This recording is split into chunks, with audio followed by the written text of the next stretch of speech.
Here you are with day 26. We're talking about one of my favorite topics, the truth about pornography. It's one of my favorite topics because usually people think it's really complicated, and this can be super complicated. Um, but I like to make it really easy and break it down for you.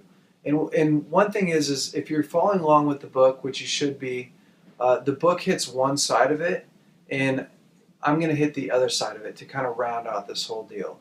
And so there's a couple things that you need to know about pornography in this topic is that pornography is not a root issue in your life. It's not the main cause for whatever's going on in your life.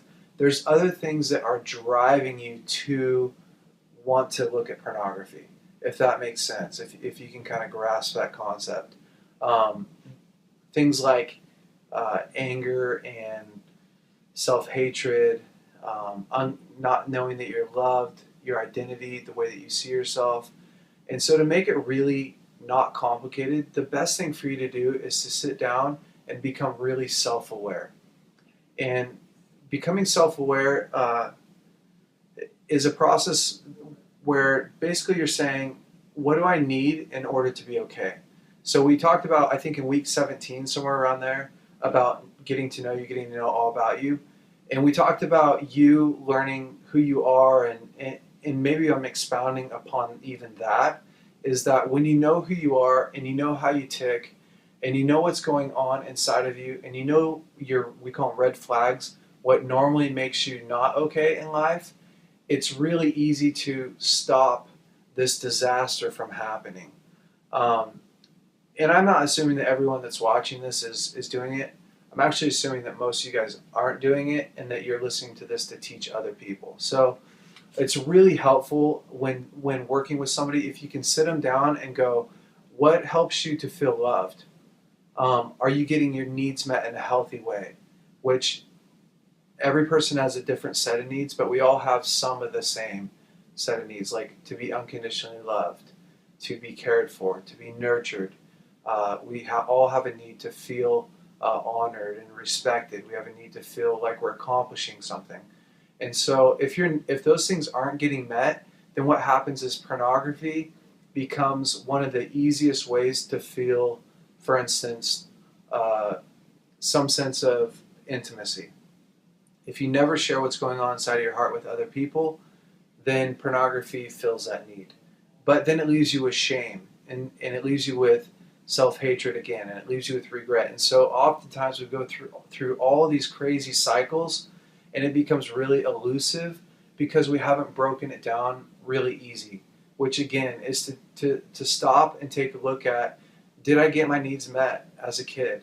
Did I get my needs met on a regular basis? Because any need that goes unmet will eventually lead to pain, and we don't stay in pain for a long time. As human beings, we try and medicate it. So for instance, if you got into a car accident and you're in a lot of pain, they'd rush you to a hospital. The first thing that they'd probably do is give you something for the pain. And your body works the same way. And pornography is one of those ways that you're trying to get yourself out of pain. It's not necessarily the thing that's causing the pain. It will contribute to the pain that you already have. And yes, it does cause pain. So hopefully I'm making it really clear for you, because I don't want this topic to be something that's so hard to understand that you listen to this and go, oh my gosh, where do I start? You start with learning you. You start with understanding what you need. You start with asking yourself questions. Am I getting my needs met? And if the answer is no, then how do I get those needs met? And that's a whole different topic, but there's some really good ways that you can learn. There's other material that's really helpful. There's messages. You can go on ibethel.org and find messages. There's some really good messages through More Revolution and even other places. To us, I don't think that it matters where you get the message. Just it matters that you actually are carrying and championing this thing of purity and living at a high standard. Because the truth about pornography is that we don't need to have it in our lives. We should make this thing a fair fight. And when you start to learn what you need, when you start to learn what makes you tick, why you're in pain, and how to get out of pain, then pornography becomes something that you can actually battle. But if you don't know those things, then it's really hard to battle something that you can't see or put your finger on or know why you're doing it. And so, to make it really easy, figure out why somebody's looking at it, figure out if they're taking care of themselves well, if they love themselves, and you'll make it a fair fight.